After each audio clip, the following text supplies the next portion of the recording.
Hello and welcome back to the Simz Serotonin podcast, where we encourage you to action 3Gs to grow, glow and go after your passions, your goals, your dreams. And to do that today we have Max with us. Max, I'm going to ask you to please introduce yourself by asking you, who are you and how are you feeling today, truly? Cool. Well, I'm Max. I'm a fourth year student here at Bath. I do politics. How am I feeling today, truly? Truly. A bit angsty, because I got back yesterday and deadlines are creeping up. And I've got to go to Wales tomorrow with my friend, which I should be looking forward to, but because of the fact that there are deadlines and I'm stressed, that's also creating stress, because I know I want to enjoy that, because I haven't seen him for a while. Yeah. And we like going like traveling and doing stuff together. But feeling a bit more grounded now I'm doing this podcast. So that's good. That's there's like a silver lining. It's a really happy moment. I'm glad to hear. And why did you choose Wales for the trip with your friend? We went to, he graduated from Cambridge as I finished my placement year last year, and we were both like, oh well, we should go on some incredible trip to Europe together, which we'd never done before. But we ended up going to Edinburgh, which at the time felt a bit like a bit is this your trip last year? Oh. Which at the time felt a bit like, I sort of had in mind like, we do this incredible trip around Europe, but we went to Edinburgh. But it was awesome, like genuinely one of my favourite trips ever. And we got talking, we realised like actually there's so many great, and obviously I visited him in Cambridge, he's visited me in Bath. We were just like, there's so many cool places in the UK that we could just go to. That is true. So we're just, we're trying to see as many places in the UK as we can, and so that's why we thought Brecon Beacon's nearby. He wants to go hiking. Do you want to go? Yeah, actually I do. I think Brecon Beacons is like quite a, obviously I don't want to anger the hiking community, but I feel like it's got like a medium level. It's not like Snowdon. Okay. It's sort of like a dipping my toe in the water, see if I like it kind of thing. I don't have any hiking kit. I don't even know if it's really considered a hike going to Brecon Beacons. I'm pretty sure the bus drops us off like right in the middle of Brecon Beacons. Oh, okay. But honestly, just the nature walking. We want to go on a run together. I'm trying to convert. He's a sprinter, but I'm trying to convert him to like a 5K kind of guy. Yeah. Yeah. So it's mostly that I'm looking forward to, and reconnecting with nature. It sounds very cliche, but yeah. Speaking of running, there was the half recently as well. We both smashed it. I remember seeing because I put all my friends on the app, and you were the first to finish. I was like, wow, your timing was impressive. I was like, how is he already done? Like, yours was impressive because you were texting me during the run. I was pushing through. You were sending me screenshots how you're getting on, and I was like, wait, what? Like, I was literally expecting a video to come through at any point. Yeah, but my speed was nowhere near your speed because. But you were so fasting, yes, which means you were like top 0.1%, like most impressive runners who did that. Everyone, there was so many impressive people. There was blind people running, and they had like the blind runners in front or behind them. Really? I didn't see that. Yeah. I saw a few of them, and then people in wheelchairs, like. Yeah. Everyone has like a cool, impressive story, so. Yeah. It's such an experience, really cool. isn't it? It is. It's a very like Bath rite of passage thing. Yeah. It is really cool. It's probably like my favourite day of the year in Bath. And secondly, I was on St. Patrick's Day as well, which is like pretty incredible. Oh wow. But yeah, I enjoyed it. Did you enjoy doing it? This is your first time doing it, right? Yeah, I wasn't expecting to do it. I nearly sold my ticket, to be honest. I remember that. But then my friend who was injured said that she wanted to walk it, and I was like, you know what? Even if I'm like ill and not trained and not ready and fasting while doing it, what's wrong with a 21k walk? But then I ended up deciding, nah, I'm not walking. Like I'm gonna run/jog, and so I did that very slowly, but I still did it at least. Yeah, you just smashed it. But thank you too. Speaking of experiences, you recently did a fight night. Yeah. And we were just talking about that briefly, but I'd love for you to share a bit of a reflection, Max, an overall reflection with the audience. Cool. About the experience, or should I, how far back should I go? Should I go? Ooh, okay. Like why I signed, or should I just do about? Let's do a story. Should do a story. Start with how it all happened. So I signed up.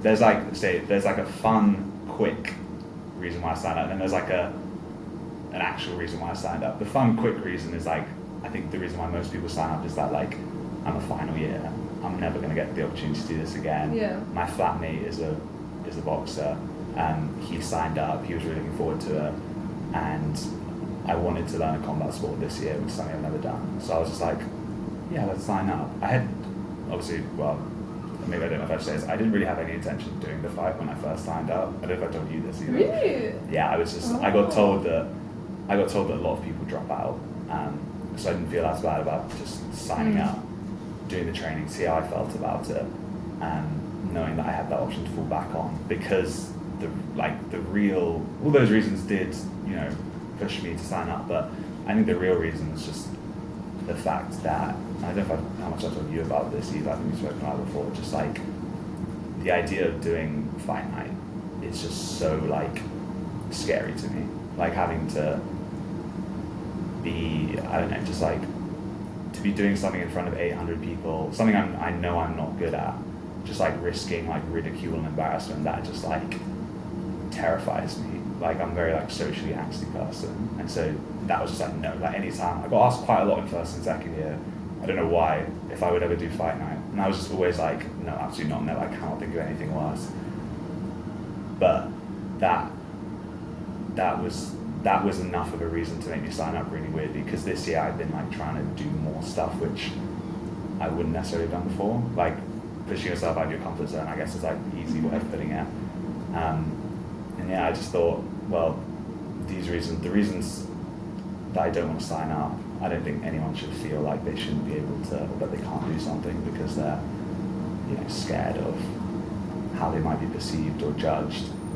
And so I just wanted to see if I could do it, like just by signing up and by doing it. That was like the challenge. The fighting was just like, I don't know, the vessel, the way through which I'd be able to do that, I guess. So that's why I signed up, which is that was just the intro. That was, God, yeah, okay.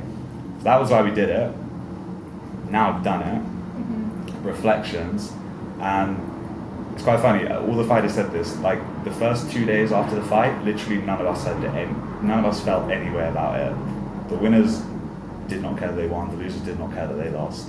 It was just like, there's just like this like void for like 2 days. It's kind of like after Christmas or before New Year's, when like nothing's really happening. Everyone's just, we were all just like, because it was Easter, the training's over, we don't have like that target which has been pushing us forward for the last 8 weeks. And I was just like, no. So it took me like 2 days to actually think about it and be like, wow, I actually did that. And I'm like, yeah, I was super grateful. I think it's like, I don't practice like gratefulness. Is that the right word? Gratefulness? Gratitude. That's why you're the podcast person. And I'm the guest. I don't practice gratitude very often. And I was actually like, yeah, I actually did that. That was pretty cool. Because it wasn't just the achieving the challenge I set out from it. Like I learned so much stuff. I met some incredible people. I was talking to you about that before the video started. Like everyone was so nice, which is not what I would expect from like people who sign up to fight night. I thought it was gonna be a bunch of ego and like horrible people. But everyone is like the nicest people, like friends for life. You become quite close when you're like, you know, all getting punched in the face. You all know you're in this, you all know you're kind of a bit terrified about it. I learned how to fight, which I never thought I would do, and it was really fun. I was like, the actual training for it is really interesting. I learned how to skip rope, which I have no feet coordination, so that was a huge moment for me. And yeah, like I got so much out of it. And it's genuinely, this is obviously, I need to actually put this into practice, or put the theory into practice, but I do think it's made me much more open to doing things which I am scared to do, or that I don't think possible, or which my mind is, there's a sort of a barrier in my mind between me wanting to do that. This made me much more open to the idea of just actually doing that. I'm trying to think of like an example of this, and one might come to me throughout this podcast, but like I feel like, you know, after doing that, like anything's possible if I just work hard enough for it. So it's my reflection. Wow, that was so nice to listen to. Thanks, Max. When you talked about embarrassment and like the fact that you expected it to be full of people, maybe more with like an ego, but actually everyone was so nice. Can you talk us through more about how you overcame those emotional barriers and maybe a lot about because you've told me before that it was a very emotionally turbulent experience. Yeah. How tell us more about that. Yeah, so that was one of the, or maybe, I don't say it was maybe the toughest part, but yeah, like the emotional state that we were all in during training and obviously around the fight was pretty intense, because I think for most of us it was the first time we were ever getting like hit. Mm-hmm. We're all pretty, and the first time, definitely the first time for us like hitting someone else, that is really weird. That, you know, that you can't really like get used to that. Really, even till now you don't feel used to it? No, I was like a state after the fight. I was like, when I actually like, when we were both in the medical room afterwards, and we were just both like a mess, like there was blood everywhere. Wow. And we were both, I was just like, oh my God, like what have we just done? Like, I was like, our parents were watching that on live stream, like they need to know we're okay. I was like texting them. Yeah, it's really weird. It's really weird. I think we all found that quite challenging. And the way, I think because your question was like, how do we sort of overcome that or get used to that? I mean, there are a few things. One thing I found myself doing, which is really like a weird thing to start doing during like fight night training, is like journaling and documenting. Like I was taking loads of videos, just like talking to my phone about like how I was feeling or what had happened in the last couple of days, or just like scribbling notes down about how I was feeling, because yeah, just the amount of, I think one, the training itself is quite intense, and trying to balance that alongside your degree is quite tough. But when you also know that you've got a fight in front of a bunch of people in like a couple weeks, and we only started sparring like 4 weeks out. So 4 weeks before the fight, I think most of us were like, oh my God, we actually, yeah. And we're like, we're so useless when we start. You spend 4 weeks learning the basics. As soon as you start sparring, you realize that the basics obviously are important, but it's not the same. So you start and you just feel like you've just like forgotten everything you've learned. Fight or flight takes over, and you just feel like useless. You're like, oh my God, I've only got 4 weeks to actually learn how to do this. So yeah, we were just all in a bit of a state. But yeah, I found that just writing about it, documenting it was really good. I've got like so many videos. I need to make like a vlog of like the week before. I was going to ask if you're going to make a video diary or anything like that. I need to. I've got a load of videos on my camera roll now. A lot of it was like actually like documenting like the training we did as well. So it's going to be quite fun to like look back over those. And I need to make a little vlog of especially the week leading up to it, because I had to make a vlog for the half marathon for 180. And I found that really fun. I've never done a vlog before. It was really? just like like the classic cuts of like they've clearly placed the camera outside their front door. Yeah. You can see them opening the front door, and I was just like, oh my God, I'm actually going through the effort of like making cuts and everything. Yeah. I found it quite fun. But yeah, it's like super therapeutic. It was really, really helpful. And I think on the day, something I found really helpful on the day of the fight and the days leading up to it, was just reminding myself why I'd signed up in the first place. I would literally just go onto my notes app and I'll just put like, I can't remember my phone said that, but I think it was just like, I signed up for Fight Night because it gets very easy to be like, oh my God, like I have to win this, I have to win this, I have to win this. Like, I spoke to a couple of the other fighters, we were all saying that we didn't really care, like, who wins and who loses, but like, we do really kind of want to win, because I think it gets quite easy to internalize that as like has this been worth it or not? And I was definitely feeling that, and then I just writing down like, I didn't sign up for that. I signed up for all of the reasons that I mentioned like a couple of minutes ago, and that was so helpful, and actually it meant that the build up to the fight on the day, like I was so calm, because I was just like, it didn't really matter. Yeah, it was really weird. Like I was kind of concerned how calm I was. Like at one point I was like Like, I was like, something's very wrong. Like, why am I so relaxed? I was actually like scrolling through Instagram while we were getting the briefing, like an hour before my fight. But yeah, it was just, I don't know, just like having that level of like self-assurance. It meant that the outcome of the fight wouldn't determine whether or not that had been a success for me or whether I'd gotten anything out of it. Which is something which, like, you know, before, like in second year, when I was doing my half marathons, so the example I think of right now, it was like, if I don't hit this time, then like nothing has been worth it, instead of actually appreciating like the journey that got me there. And so yeah, I found that really helpful, which yeah, I didn't think a fight could be so like enlightening and spiritual, but I've got a lot of respect for it.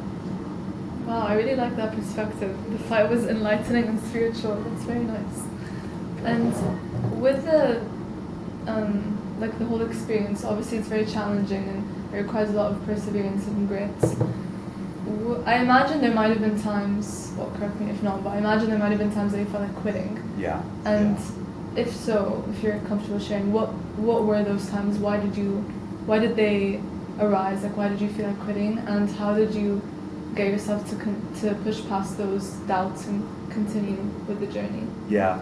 I think everyone that I've spoken to about it was very close to dropping out at some point. I know some people it was like never a consideration, but I was really close to dropping out after we first started sparring, because I was useless at it. And like a lot of people were, but like, I was really useless at that. And it was also like a week and a half before the half marathon. And I hadn't been able to train for that properly because I was in the fight. And yeah, just like a really weird couple of days where I just felt I was just like, the whole world was like caving in. I was just like if I'm not able to do either of these well, like what's the point? Because I'm a bit of like a perfectionist. I don't practice that very much, but like I feel like I want to do like as good as I can. How did I get through it? I mean, the honest answer, I don't know if it's like I would recommend this, but I think the honest answer was just like, eventually, it did take me a couple of days, but I just like took a step back and realized that I think part of my stress was just the fact that I was trying to manage like so many things going on at once, with my degree, with like private life stuff, the fight, the half marathon, 180, and like the society. That was too much. Like I've always enjoyed doing a lot, like that's my ADHD, but that was just too much. And it was, again, on top of gratitude, it was just like, I just realized that, and I was just like, no, I'm just going to focus on like, this is what's important to me right now. Which seems like common sense now, but at the time, that was really weird, because I've always been someone who's just, if I'm not doing something like every day, then it's like, it just feels like it's all gonna, like I'm gonna completely forget it, it's not gonna be worth it, what I'm doing. Like my sketching, for example, I'm trying to learn how to sketch. If I don't sketch for like a week, I'm just like, well, there's no point me doing this for like another month. So yeah, I think just taking stock was really helpful. It's like I want to say like perseverance and just like sticking with it, but that can be very unhealthy. Like I hate I'll just do it for the sake of doing it attitude. I appreciate it can be useful, but you kind of risk, the risks kind of outweigh the positives if you're just like trying to fight through something which you should really be getting help with. But I do know some other fighters, one fighter in particular, who had like a similar thing, and she was like so close to dropping out as well. And she was, I think, sick to the point where I think she actually texted our coach and was just like, yeah, I kind of just want to like drop out, like can't really do this. And she stuck with it, and she won her fight. So it's it's a bit of a, I was going to say there's like a moral of the story, it's not really a moral of the story there, but it was a challenge, but I think I learned a lot from it, got a lot out of it as well. Yeah, I'm glad to hear that. It sounds like you faced this conundrum of prioritization and having to choose, okay, what am I going to prioritize right now? Yeah, that is, having ADHD, I think anyone else who's got ADHD will like, who's listening to this will be, that is like always a struggle. It's very easy just to be like, this is what's right in front of me right now, this is what I'm going to do. So yeah, definitely learned a lot about prioritization, which is, that's helped me in a lot of other ways in life. So. Yeah. That's good. And when it comes to like who you are as a person, do you feel like a different person after going through the whole training program and doing the actual fight, coming out of it? That's interesting. I've not thought about that. Do I feel like a different person? I mean, feel no, but yeah, I know that I am a different person coming out of it because of all the stuff that I learned from it. I'm not just talking about like the physical benefit of it. Just like I learned so much about myself. I appreciate that's like people say that and I don't really elaborate on it, so I'll try and elaborate on it. I learned so much about myself in terms of like. It was life changing. Yeah, exactly. Has to be done once in your life. Just about what I really wanted, what I really enjoyed. What is that? Well, oh god, yeah, too bad. No, I need to elaborate on this stuff. This is the people do this. They like say, oh yeah, like I learned so much. I did this. What did I learn about myself? What I really enjoyed? Well, this sort of, it's not mindful. What's the word? Physical exercise, learning new stuff, challenging myself, but also achieving stuff. Like I got so much joy out of all of those things. I remember there was one time where I was like just like kind of having like a rough few days, and I just started like skipping rope in the gym for like half an hour, and this is like probably the first time when I was like really good. Like I was doing some like crazy skill moves or whatever, just like stuff I'd never imagined. And I was just like, oh my god, like I'm actually really good at this now. And that just made me feel great. And I was just like, damn, I don't think I've actually like done something new or like learned something new or felt that kind of joy from achieving something for a while. Because I find getting like a good grade is so like joyless. Like I don't really get much from like someone else's validation. But having that sort of like self-validation almost of like appreciating what I'd done and what I'd gotten out of doing something I found was great. And that's one of the reasons why I sort of said earlier that trying to push myself to maybe do things which I want to do which I didn't think would be possible. So I learned a lot about my routine. I learned a lot about how much I could push myself as well. And that's something I spoke to a couple of the other fighters about.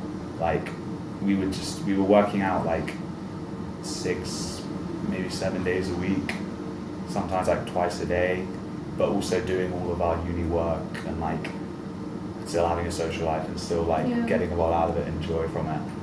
And I remember just saying to one of the fighters when we were in the gym together, like, yeah, this is crazy. I can actually do this. Like this doesn't seem. If you'd sort of told me I'd be doing that a year ago, I'd be like, no way. Like I can't imagine doing that. And even now I'm only 2 weeks out of it, that seems like a very foreign kind of mindset. Just like doing so much and achieving so much. But like I know it's possible now. And so now if I do put myself through another challenge or want to try and achieve something else, I've sort of got that battery in my back to be like, oh no, like I know that I can do this, like it is possible. Which is so helpful. I think I can't forget what the original question was. What was the original question? I think I also forgot. Did you change as a person? Oh, yeah, I changed as a what you person. want and... Yeah. Did I change as a person? Yeah, definitely. I think in a lot of ways. But not for any like one reason, which I can say every other fighter would also say. I think just when you go through such like a challenging ordeal, I learned so much spiritually, stuff about myself, techniques, routines, habits. I just feel probably a bit more, just sort of like self-assured. It's like sort of the main difference now. So I'm like, if I'm able to do something like that, then I know that I'll be able to do maybe other things which I would find challenging, and that just creates a bit more sort of like calm, self-assurance, nonchalance. Maybe not that last one. The nonchalance. Yeah, definitely, yeah. You talked a lot about self-assurance, the joy of I guess self-validation or showing yourself you can achieve something, compared to something like a grade, right? Which it was interesting that you mentioned that because technically it does come from someone else. So that's something I want to reflect on. But so thanks for bringing that into my mind. But when it comes to like limits, how do you know when to draw limits or place maybe a boundary? Because you said you also had to balance uni work, social life. How did you maybe separate those worlds all simultaneously? That's when you asked that, because that was another thing which I guess I learned, which we all had to learn quite quickly, was the limits that we place on our lives, on our peace of mind as well. I mean, at first, like, there are really no limits. I mean, it's just sort of, you convince yourself that you'll be able to balance that alongside the other things. I remember when I first started, I spent a load of time, got amp on me, I spent a load of time over January putting together like this incredible workout routine. It was like maximized everything, like recovery, like I was running 4 times a week, trying to go for a PB in that, like boxing like 3 or 4 times a week, weights twice a week, and like loads of recovery, and it was just like, it was just optimized. It looked great. I spent hours on that thing, and I followed it for 2 days, and I haven't actually opened it since. It just like, there's no way I would have been able to make that work without sacrificing any level of spontaneity or freedom in my life. So that was one thing which we had to just learn, like what the limits on our performance or achievement would be. I'd say I'm probably a bad person to ask about learning limits on that, because like I live for spontaneity. Like I feel so trapped if something is like enforced on me.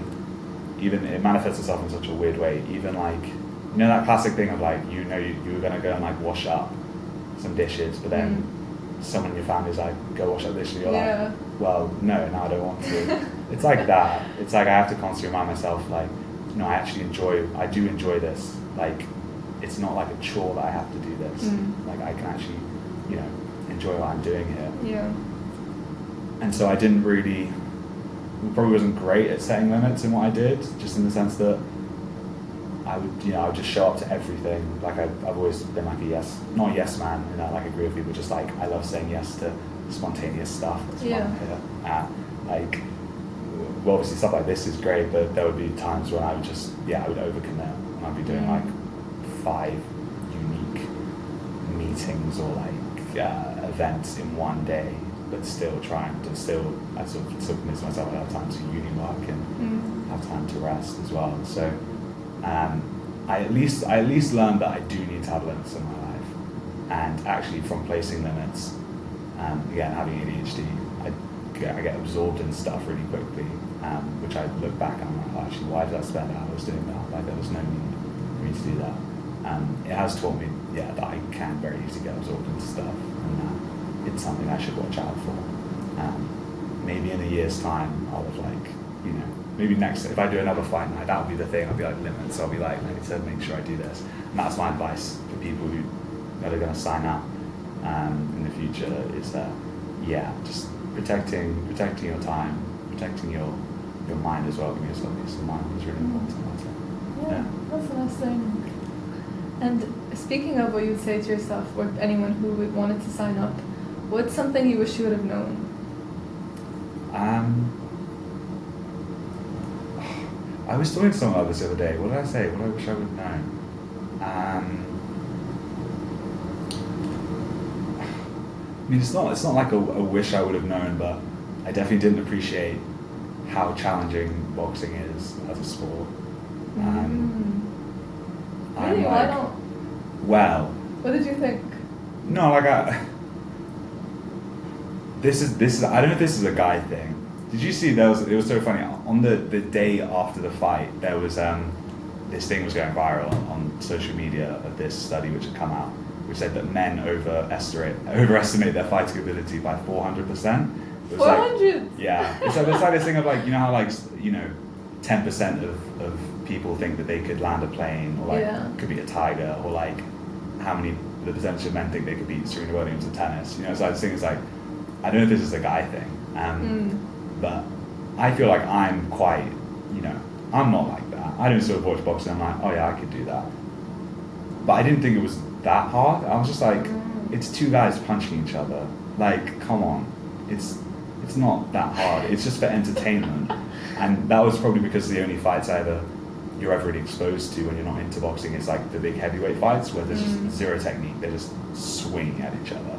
But when I actually started doing it, especially because I have a flatmate who actually knows how to box, and we would spar together. Oh my god, it's the most challenging thing ever. Wow. It actually gets ranked when like ESPN or any of these sport platforms do like a massive ranking of like, you know, we ranked 90 sports and this is, you know, these are hardest. Like boxing consistently comes like 1 or 2. Wow. What's it usually against? It's like, I'm going to find out. I kind of curious, like search up now. Number 2 is it's other random sports, not ones you would expect. But I want to fact check that. I do want to prove that. I haven't just pulled that out of that. When he's like fact check, I'm gonna be like the fact check guy. I'm gonna get that in a second. Yeah, boxing is it's not. I don't want to like scare people off and say like it's so tough, but I didn't give it the respect that I should have in like the first few weeks, because it's way more, especially at our level. It's about timing and like intelligence and I think balance is like a massive thing. It's a lot more like chess than I realized. Oh wow. Which again, I feel like that might be all combat sports. But I feel like until you've done a combat sport, it doesn't make sense. But now that I've done it, it's like, especially when you're against someone who's better than you, like it's a sport where it's not like a football where it's like, if I'm playing for the politics football team and we're against a better opponent, we can still score, we can still win. It's like, in boxing, if you are better than your opponent and you know what you're doing, they will not even be able to hit you. Like, when my flatmate will, like when he really just wants to like turn it up and like show me how good he is, he will literally just embarrass me. And he's only got like a couple months more training than I do. And like I literally won't be able to touch him. And it'll make me look like a fool. So that's one thing. I didn't realize how hard it is, but it's nice. It's a nice challenge in that way. Because to be good at your balance has to be good, strength, intelligence, speed. I think vulnerability too, like being able to like put yourself out there and like fail in public. Yeah. Well, depends how you define failure, but like I find that inspirational. Like that's like, wow, like someone's strong enough to do that and like to learn that way, because you have to fail to learn, right? Like you need to get beat up to get better. Yeah, exactly. That's something which I definitely had in mind, like when we were training, like because everyone at our level is so nice that like no one wants to really, people who can like, you know, not like do some damage, like be way better than you and like show you how much better than you they are. They don't want to do it. Like they don't, you know, they appreciate that even though I'm new, like, well, no, sorry, they appreciate that I am new to it. And so everyone's like very apologetic. They like hit you like too hard, or if they like, oh, did we do that? It's like, honestly, like the more you get hit, the more you learn. The more stupid you look. I remember that was one of the reasons why I started training in Fitness First, the gym I go to, because there's like just a punching bag in the middle of the gym, like everyone, and there's like some actual boxers who go there, so like people are judging like hard, and I was just like, literally like I felt like such an idiot. I had like YouTube videos of like how to hit this combo, how to hit that combo, and I was practicing on the bag whilst like there were some like actual professionals next to me, because I was like, if I can do this, then there's obviously not 800 people in Comedia, but like, you know, if I can get used to you know, performing and not being bothered about the way that other people think. Do you feel like you got better at that? I think so. It doesn't compare to the actual thing when you do it at Comedia, but it does help. I mean, I was like, I thought shadow boxing was like the cringest thing ever. Oh my god! Like if I ever saw someone like shadow boxing, in in public, I was just like, what are you doing? Like, why are you trying to be tough? But it's like the first thing you get told when you start boxing in the training video was like, shadow box in front of a mirror as much as you can, because at our level, that's how we're going to like realize where all the issues are and how we're going to get better really quickly. And so at first it was really weird. By the end of it, I was actually like, I loved it. Like, it's great fun. Wow. You just get to, maybe it's an ego thing, you kind of get to see how good you become, because you're just like staring at yourself in a mirror. Mm-hmm. So yeah, I'd say I did get better. But during the actual fight, and we can talk about that maybe now or later on the podcast, like, oh my god, it's so weird. It really? Does. Tell me more about that. Everything that was going through your mind when you were there. So, like I mentioned before, it's like really calm, because you get to the venue early, you've done all your prep, you feel kind of at home, like you know that you're there.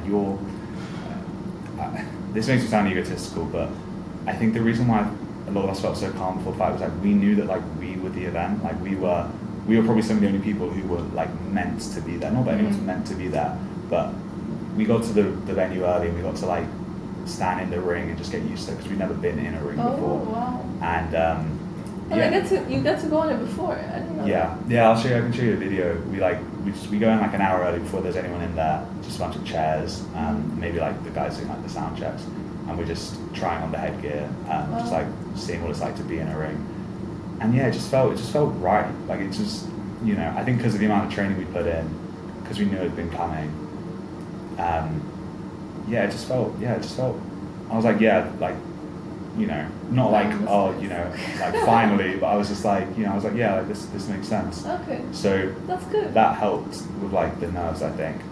And then you all go. Then it gets quite funny, because you all go backstage. There's a flat. It's not in Comedia. It's kind of like adjacent to Comedia. If you walk out of Comedia and you go literally like 10 steps to the left, there's a flat. And it is literally a flat, like it's got a bed, kitchen, everything. Oh, wow. It's where the Comedia guys own it. It's where if they bring anytime there's like a guest coming down, they get put up there. I don't know if it's just like for the night, but also it's just like a staging ground. And we all go in there, some like 24 fighters, a bunch of coaches, the promoters, the organisers are all there. It's just all our stuff is everywhere. Some people are eating. Everyone's sort of a bit like nervous, but we're dealing with it in our own ways. And the girls got their room, the guys got their room, and one of the girls came in at one point, and like it was just dead silent in the guys' room. Everyone was either on their phone or like eating, or like chatting really quietly. And she was just like, "Is everyone okay?" Like, and honestly, I mean, I can't speak for the other guys, but. We were all just kind of like chill about it. Like we knew our opponents. Like we knew we were all at kind of similar level. We were all nervous, but yeah, it's just like complete like calm, kind of like serene in a way. And then they do a briefing, and that's when I clocked that I was like really calm. That's the bit when I just like about 10 minutes in, I just started scrolling on Instagram, because I was just like, yeah, okay, cool, like. Not in like an arrogant way, but I was just kind of like, yeah, it all kind of just made sense. It all kind of seemed to be fitting into place. Then the fight started, and then you do get a bit nervous, because now I was fight number 4, so when the first one started, it runs like clockwork, so I had to start like warming up as the first one started, getting my kit on, and you're trying to warm up in like a flat, like a domestic flat. I was actually in a corridor, like skipping rope, the rope was hitting the ceiling. Like there was like, oh my god. It's not that's my one criticism. The training facilities, the warm-up facility is not great, that corridor. Then does become a bit like, okay, outside world's getting shut off a tiny bit. Now I've just got to like lock in, for one of the better phrase. Then we walk over, because you've got to walk out of the flat in your boxing kit, down past Van O'Brien's, just like literally just like in boxing, like tops off and everything, and like people just looking at you like, what the hell are they doing? Yeah. And then you're stood backstage, or in the wings of Comedia. You can just see the ring, and you can just see the fight which is currently going on, and everyone's. There's actually a funny little anecdote of mine. This is my one anecdote of the podcast. We got there, me and my opponent, and and then we're in there with two of the Bath Jets, because the Bath Jets are the cheerleading team. They were doing the ring girding, and so the four of us were just chatting, and then we just hear the crowd go like crazy, and we look over and there's two fighters like just going at it, like no technique, hands dropped, swinging, like trying to take each other's heads off. Oh, and there's God. like blood everywhere, the crowd's going crazy, they look exhausted. I'm like, this must have been like a battle, like they've really gone for it. It's like crazy. And then the ring girls for that fight, they go in and they're like, okay, now it's time for round 2. And we all four of us was like, that was round 1. That was round 1. They're already going at it. And we were just like, oh my god. Did that make you think, okay, I need to take this up a notch? Like, what? Go at it more? Honestly, no. They like. All of us were worried that would happen, because we've been told that like when people actually do the fight, especially your first fight, you just forget your game plan because the lights get to you, the adrenaline rush, fight or flight, you just start swinging. I didn't think that at the time when I saw that. Like I just thought, oh, they're just really just going at it. Like that's their game plan. They just want to go for it. So it didn't worry me too much. I think the fact that the crowd was like, I was a bit worried that the crowd was maybe expecting like they were out for blood, because like they're going crazy, like they're loving it. That's a great fight to watch in the crowd. Yeah. Just two people just like going at it, no regard for their heads or their safety. So that was a bit. I was like, oh, that's not the type of fight that me and my opponent are about to have. And so you're a bit kind of nervous, I guess, as the last few rounds go on. Then they leave, and then my opponent walks out first. And that's when, like, from that moment, and everyone I've spoken to who's done Fight Night in previous years, because a lot of my friends have done it while I was on placement year and second year, even one earlier on this year. From that moment until leaving the venue after the fight, that's like the most incredible, weird kind of state of mind that I was like, I kind of alluded to earlier when we were talking before we started recording, because most people who've done that just forget everything. Like I've spoken to a lot of people who say they just do not remember any of that. Yeah. Intentionally, like they block it out, or they just genuinely can't remember? No, just they just can't recall it. Wow.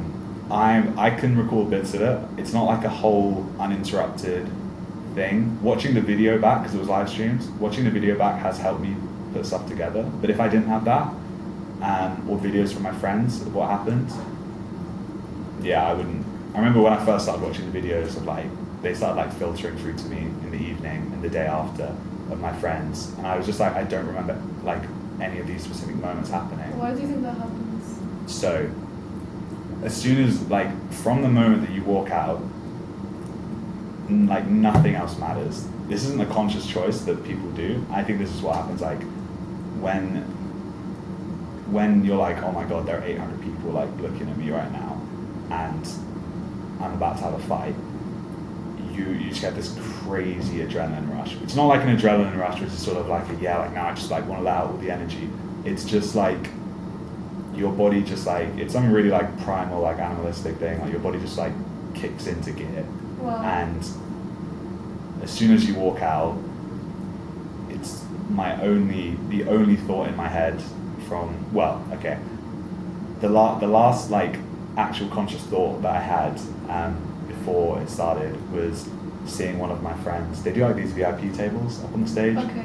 You and like 10 of your friends can get a table. It's a good spot to like watch the fight from. I didn't know, but like 2 of my friends were sat on one of the tables and they were like cheering me on when they saw me in the wings. After that, like there was no like conscious like awareness of anything which is really going on. Mm-hmm. Like when you start walking out, you're like, the only thing in my head is just get in the ring without falling over, because that's like, we were all worried that we were going to trip over the road. So from there, like just walk in. I've got no idea, did not look at anyone around me. I like, my whole family could have been sitting next to me and I wouldn't have noticed. When you get in the ring, your focus is entirely then on your ring man or your ring person, whoever that is. And he just started talking to me, and I was just like, everything was just focused on him, what he was saying. Even with the noise and the music and the lights, like you were just only focused on that. And then you're only focused on the ref when he kind of brings you together to say, right, you know, now we're gonna start. And then you're only focused on your opponent, and then the fight started. And like none of that, you don't, people told me before, like make sure you enjoy it as much as you can, because like it's quite, you actually have to actively do that because you just don't really know what's going on. Yeah, like it's true. Like I didn't look out at any point to see who was in the crowd. It's like the last thing I was thinking about.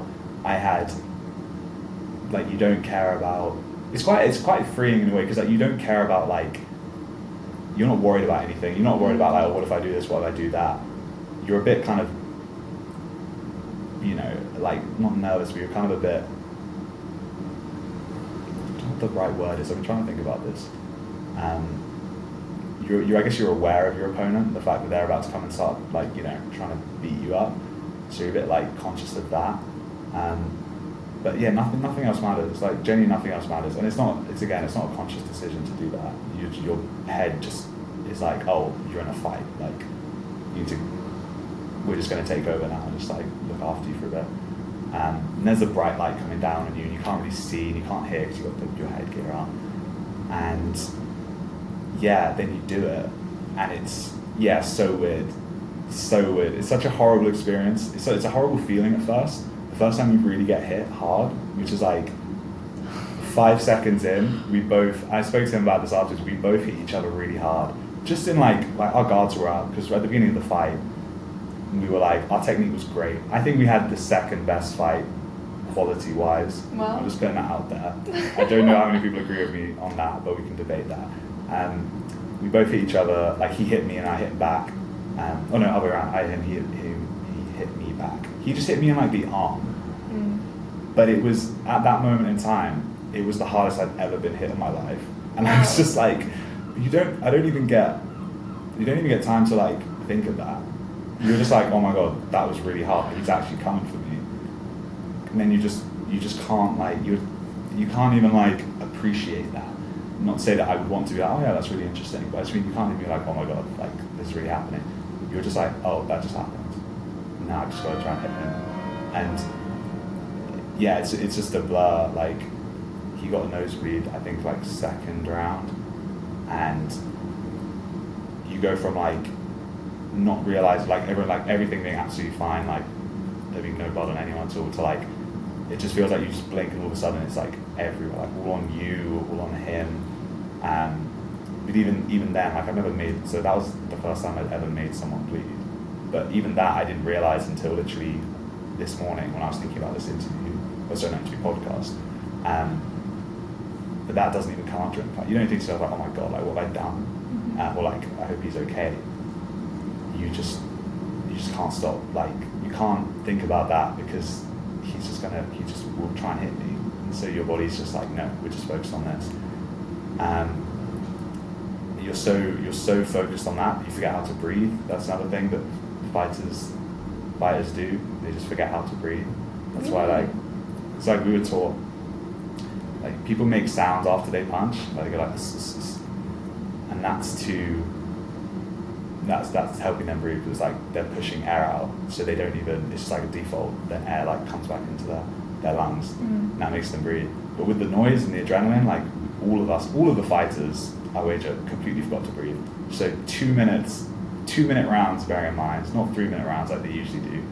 First 2 minute rounds, I was seeing stars. I sat down and like he gave me some water, and I was like, that millisecond it took me to like gulp that, like I literally had me like gasping for air. I was just like, what the hell? I was like, I had to go at the ref afterwards. I was like, there's no way that was 2 minute rounds, I'd be honest. You guys have made it 3 minutes. He was like, no, it was just 2 minutes. I watched the video back, it was all 2 minutes. But wow. Yeah, we were just all absolutely knackered. And you saw some of the other fights, like by the end of it, they were literally like off their feet, like hands by their sides. They couldn't keep their hands up. They were just like throwing a punch, and then like 3 seconds would pass, and then they'd throw another punch. How many rounds was it? Gassed out. It was 3 rounds, okay. 3 2 minute rounds. So you train for 8 weeks, and like we can't even keep ourselves together for 6 minutes. So yeah, going into the final round, to be fair, like we were both so tired, I just like went at him, and the ref called it off. which I was like, thank God, because I couldn't do another like 30 seconds of that. Like I had nothing left in the tank.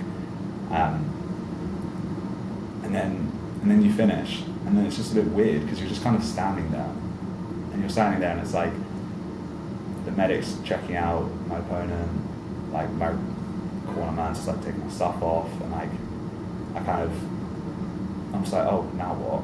So I was just like, first thing I thought was like, oh, I think my brother is in the crowd now, because my flatmates, most of my friends and family are watching, but my brother hadn't arrived in time for me to see him full fight. So I was like trying to like spot him in the crowd, and then I just went back to my corner, and I was just like, I literally had no idea what to do. I remember thinking to myself, I don't even feel, and this isn't like a like woe is me kind of thing, but like didn't even feel like happy. It was just like relief. I was like, thank God that's done. Like I was not, if I had lost, I would have been so annoyed, but I couldn't even feel happy about the fact that I'd won, because it's just like, oh my God, like we've just been like trying to kill each other. This is really weird. And then the fight finishes. They say, oh, you're the winner in the blue corner, and I like celebrate. Again, not kind of just for the cameras and just for like the video memories, because like there wasn't actually any like real joy you get out of it. Really? Yeah, because you're just, that adrenaline is like, it's powerful. Like you're still kind of in fight or flight. You're just a bit kind of like angsty, and I've never experienced that before. I think if I did that, if we both said, actually we spoke about that the day after, if we both did that fight again, like it would be so different. We would have been able to enjoy it way more, because we would just we would have known that was going to come. Yeah.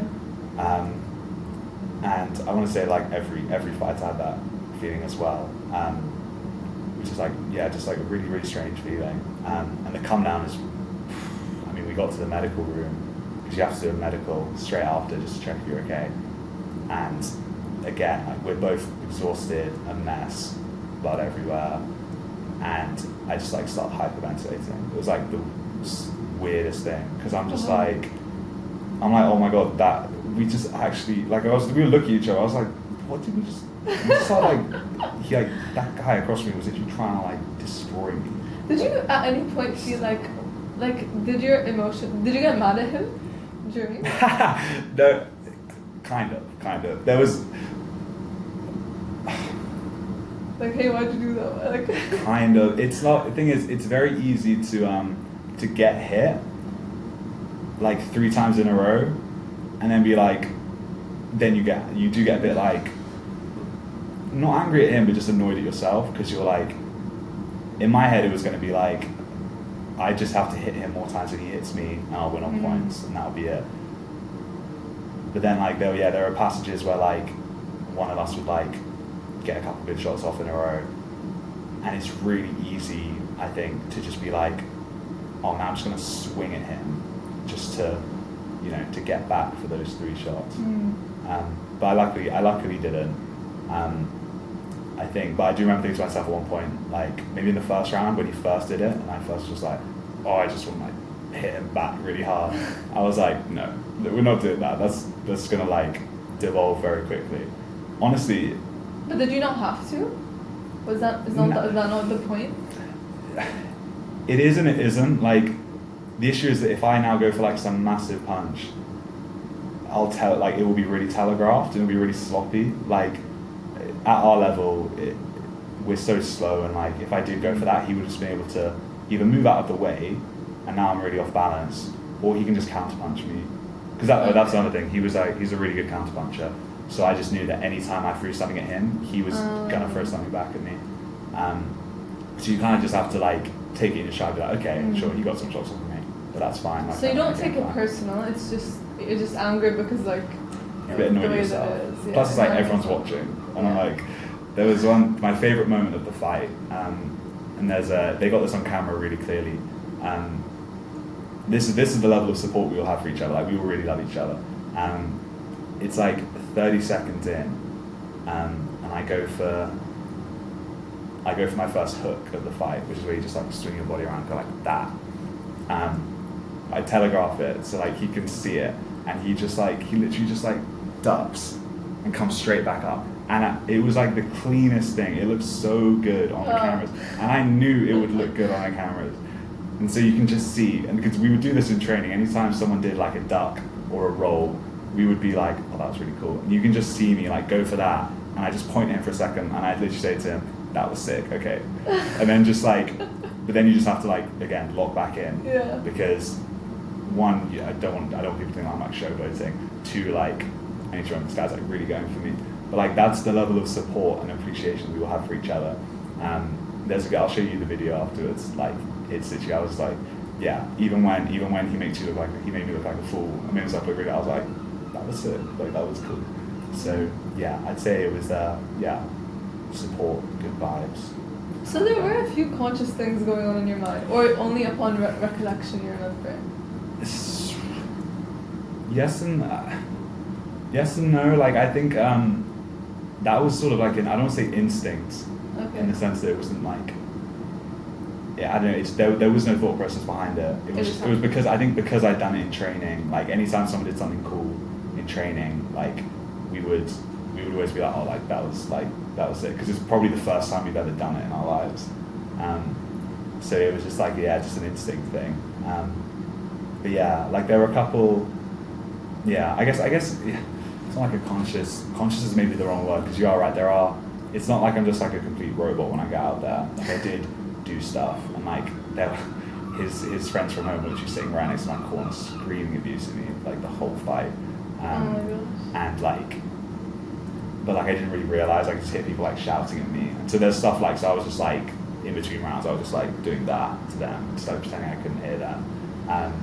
So there is stuff like that where it's like no thought process, Okay. it just happens.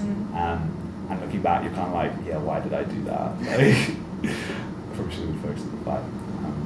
So yeah, but that's what it's like. And then yeah, the come down's crazy. The rest of the night is like, it's good fun, but it feels a bit weird because you're still like, oh my god, like, one, like physically you're a bit like shook, but sometimes you're just like, oh my god, that's really weird. And then yeah, you wake up the next day and like, I've got to go to a lecture. I was like, none of that. You go from like celebrity, your 50, or your 15 minutes of fame, to like going to a lecture about my assessment, and just like I arrived like a couple minutes later, I was like sat in the corner, and I was like, wow, that was just like, you know, the peak to like that back where we're at. Yeah. And that's that. That's crazy. So that's it. That's my little recap of the fight. That was so cool. I felt like I was watching a movie. Oh my god. You It visualized feels it like so a movie. well. And did I send you the video of it? No, send it I'll to send the me. video. I'll send the video. I'm still processing. Whoa. Yeah, there was a lot there, so I was really getting off my chest. Did any of your friends tell you something from watching that was surprising, that you were like, wait, what? Like, what happened? About myself or about the actual content of the fight? Both. Or both? Anything. My brother, after the fight, you get changed in the flat. I put my tux on. Yeah. We went back out to watch the fights because one, your friends are, two, you just want to support the other fighters. And like I said, my brother was there, and so I said hi, and he was like, this meant a lot to me because like younger brothers, obviously, they don't respect their older brothers. They don't care. They just try and like take the mick out of them as much as they can. And he had a bit of boxing training when he was like over lockdown. He'd done some boxing before, and he told me, he was like, I said hi, and he was like, oh my god, like, I didn't realize you actually knew how to fight. Like, that was really, really impressive. Wow. Which was, I said to him after, that was probably the first time you'd ever said like something like, not the first time you said something nice to me, but something which I was like, oh, like that's actually really sweet. Thanks. That was cool. So that was surprising. I think yeah, a lot of people said that I looked like I really knew what I was doing. Even the commentators one of my friends was a commentator, so it did help. They were kind of bigging us up for like the quality, which I think we only realised after we watched the other fights back, because you don't actually get to watch many of the other fights when you're in the middle, when you're the fourth fight, because you spend the first couple fights in the back train, like preparing, spend the last few getting changed and like talking to your mates. When we watched the other fights back, we were like, yeah, we did really good. Like we both, like me and him, like yeah, did really well. So I was really happy with that. Same. I'm just trying to think of other things people thought. People said I looked ripped. I was happy with that. That was pretty good. That's probably the most important thing, isn't it? Like all that training, like yeah, pays off. That's it really. I think some people did say that they were, this is again like an instinct thing, like I can't take any credit for this. They were like, just like how efficient I guess I was, like just in like, especially finishing the fight, like there comes a point where it's just like, okay, we're both tired, but his hands are dropping, I'm just gonna like go at him, like really pushing yourself those final few. Yeah, just like knowing when to do that and when to back off, because I'm quite like a hesitant fighter. Like I'd rather just like land 2 punches and then back off and then see what he does instead of just going bang, bang, bang, bang. But yeah, they said, oh yeah, like that bit at the end was like, that was like ruthless, like efficient ending a fight. And I was just like, I think I was just tired. I just needed to get it done. So I think that was the main thing. The surprising thing to me. Yeah. Cool. Oh my gosh. And ever since, so that was obviously a very challenging experience. Do you feel like not out of place because it was like an 8-week thing, but you got so used to it. So do you feel a bit like maybe lost in your routine right now? Yes. Yeah, definitely. Okay. And it's something that I've spoken to the other fighters about, and they've said the same thing. Because it's a bit peak because the day after the fight is it's Friday before Easter. Most people have already gone home because it's one weekend, travel back not on a weekend. So yeah, it's really anticlimactic. Like I said, I had that lecture. There was like no one on campus. You go from just like hundreds of people and like, you know, the event, and then then there's just nothing. There's nothing to train for either. Like I didn't realize at the time, but that was like 2.5 months of training for the run and the fight. Yeah. But just like having stuff to do and stuff to not like look forward to in like oh yeah, like I can't wait, but just more in like I've got this in the calendar and I need to make sure I'm ready for it. And then I just had like nothing. And I felt like that meme of Pablo Escobar in Narcos, you know, he's just like standing there, like sitting on a swing, he's just like looking, he's like nothing going on. That was literally, that's how I felt. And I was talking to my flatmate, Will, about this morning, because he feels the same way, like we just, like I need to sign up for something, just because, I don't know if it's, you know, you're kind of like trying to chase the dragon of that high you get, that focus you get, but yeah, having something to look forward to and to work towards was, it's very fulfilling, and it also, weirdly, it kind of gives you focus to get your other stuff done as well. Like my other work was getting done because I was like, I know I've got this to kind of prepare for. So yeah, I think you do feel a bit kind of lost. Also, just because your routine changes massively. Like I've not been doing anywhere near as much exercise as I was before, which I think my brain benefits as much as my body does from exercise. So that's been different. Yeah, trying to like I don't know, find this new purpose has been challenging, definitely. Do you think you're giving yourself a bit of a break now, or do you want to find your next thing?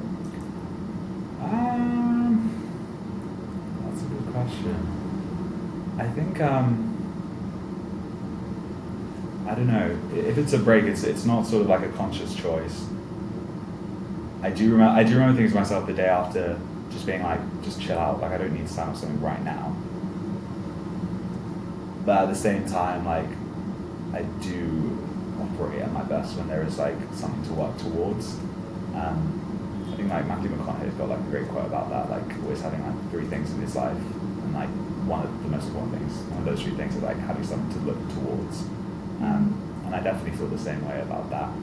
Not to say that like it has to be super intense and like physically demanding, but just having something, knowing that, okay, like right now I'd say it's probably like, you know, the end of my degree. Like I'm in 29 days, like I'm done with uni. So that's, you know, just like having something, I know it's crazy. Crazy having indeed. something in my head just to like keep me focused. That on is something. important.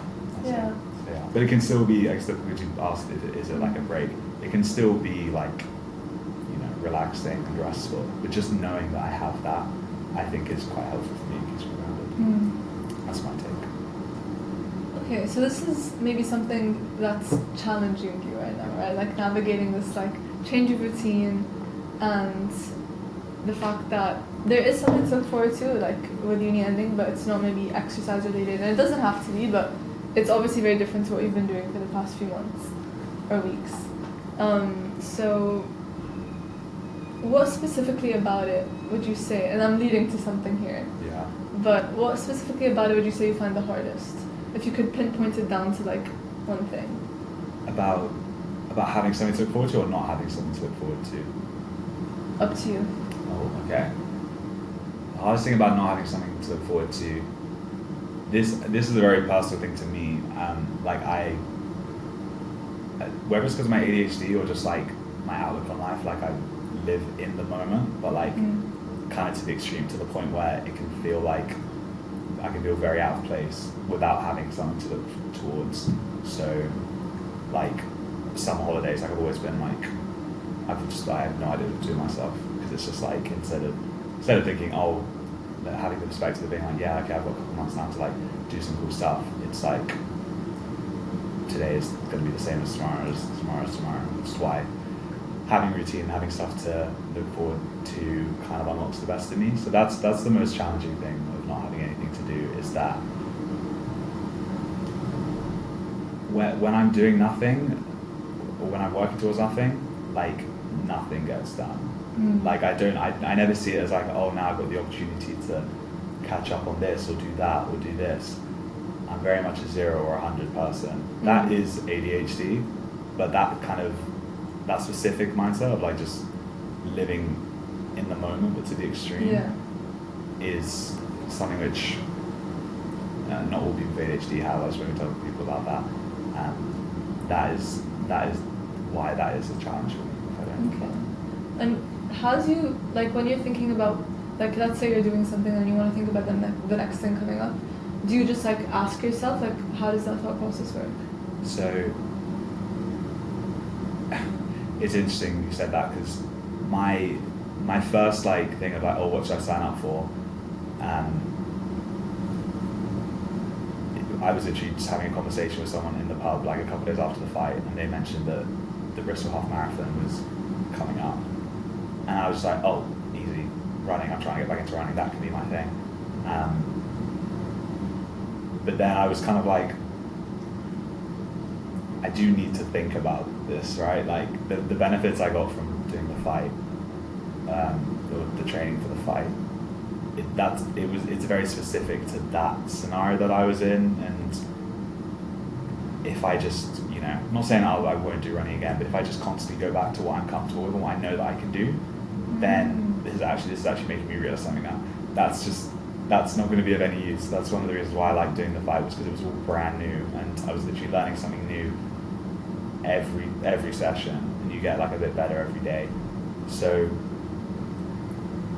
yeah, I'd love to be like, yeah, like I definitely think really hard about stuff like that, but honestly no, it was a very spontaneous thing, me signing up for the fight. But the benefits I got out of it were so great, and I recognize the reasons why those are great, but I guess I've just been kind of lazy about thinking about how I'm going to put that into place, or just sort of try and get the benefits from that again. So no, I'd say no, but I should. I'm realizing now. Can I give you a challenge, Max? Yeah. You can accept it, you can decline it, or you can propose an alternative. You know that I'm a yes person now, so. Well, what about the limits we talked about? That's true, okay. You can propose an alternative if you Right. don't want to say no. So, your challenge, it's very simple. Because you said you're too lazy to think about maybe what your next step is, and the fight was a bit of a spontaneous thing, which you were not lazy. But I would like to challenge you, Max, to take some time. Put it on your calendar if you need to this week. It has to be this week before we get back to uni next week. Minimum 30 minutes. Just you, a pen and a paper. You can book a room like this in Virgil. You can be at home in your room, wherever you like. It could be when you're hiking in the mountains tomorrow. But you need to just sit there, and you and your brain, nothing else, and really think and ask yourself, what's something I really want to do that is new to me, that will challenge me. No limits in terms of like how ambitious you're thinking. Like it could be something mega crazy that you never would have like dreamed of doing, but that you you kind of want to do. Right. Have a think about it, sit, talk to yourself. In fact, it doesn't even need to be 30 minutes, it could be 15 minutes. Just sit and think about it, and think of what you're going to do to get yourself one step closer to doing that thing. Whether it's taking some time to research about how it could happen, or speaking to someone who's done it, or who knows someone who's done it. Yeah. That's the challenge. Okay, and is it, can I ask, does it need to be, is there sort of like one specific area or thing I can, okay, it could anything. be, okay. Doesn't need to be related to exercise whatsoever. Okay. Can be completely different to a fight. Okay, I will do that. I will do that. Honestly, I might even do that after this because I will forget to do it if I don't do it straight after this. But yeah, no, you're right. That would actually. Be really and it doesn't helpful have to be now. It can be after deadlines in uni, but you have to do it at some point. And not the reflection. The reflection needs to be this week, but the acting. Oh, okay. Sorry. Yeah. No, reflection that needs to be this. Yeah. I was like, yeah, you're changing your tune quite quickly No. Yeah, I accept the challenge. That's a good challenge. You don't want to adjust it whatsoever. No, because I know that that's something I need to do. I've done it sometimes before, but like it's, you know, you also mentioned no distractions, everything. No distractions and no limits in terms of. I said you could have a limit if you propose an alternative, but when you're there reflecting in the moment, no limits in like how high you dream or how ambitious you're thinking. Yeah. It can be the craziest thing ever, and that you really want to. I've got something. I need to think more about it. Okay. I won't say yet, but yeah. No, that's good. Perfect. That's good advice. Good little challenge. There's your challenge. Cool. Thanks so much, Max. It was such a fun talk, and I learned a lot. And it was so cool to hear. I was waiting for this. Like, I should have had popcorn in me because I knew it was going to be a good story. I remember you said like the day after, I was like, yeah, we need to talk properly about this. Yeah. I'm glad we got to do it. We got some good content hopefully for the podcast out of it. Before we wrap up, Max, Yes. can you share with the audience what's one way you'd recommend that people spread their serotonin? Yes, I was thinking about this. I think usually I'm not a great person to ask this. I feel like I'm not great at like spreading serotonin, but I do think something. Why not? I don't know. Kind of in my ways recently. Maybe that's a final year thing. Maybe I just don't realize it. Maybe I'm being too critical of myself. Maybe I think you are. I think one thing that I do, which brings out the best in me and in other people, is kind of what I mentioned earlier. Kind of on actually along the lines of what you were just talking about, is spontaneity and just doing something which doesn't, not to say that you should do something which doesn't appeal to you, but just trying something for the sake of doing it. Like with I'm doing this thing in Wales tomorrow, going to Brecon Beacons. I might hate it. No, I know I won't hate it, sorry. I'll either love it or I would just feel indifferent about it. Yeah. But even if I feel indifferent about it, like I would have at least gone to a new place, heard a new story, have spoken to people, like, you know, I love doing stuff like this, or like I got to talk on a panel earlier this year for some charities, the fight, like stuff which can seem seems like can be like a burden to your day, or might seem, you know, just like worthless, or like you might not be able to see the value in it.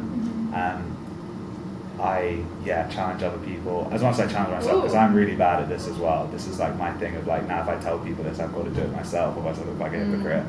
Yeah, just trying stuff, just to say, you know, I have done this before, even if I've never done it again. Yeah, that's my spread. You've been on a podcast now. Exactly. Well, that's what I was going to say. That's one of the things. You're doing so many new things. I told my flatmates earlier, I was like, I'm doing a podcast. I've never done that before, but now I can say I've done it, and I've loved it. So I'm glad to hear. Spread serotonin. Perfect. There you go, guys. Try something new. Thanks so much for watching. We hope this gave you serotonin, and have a great day. See you.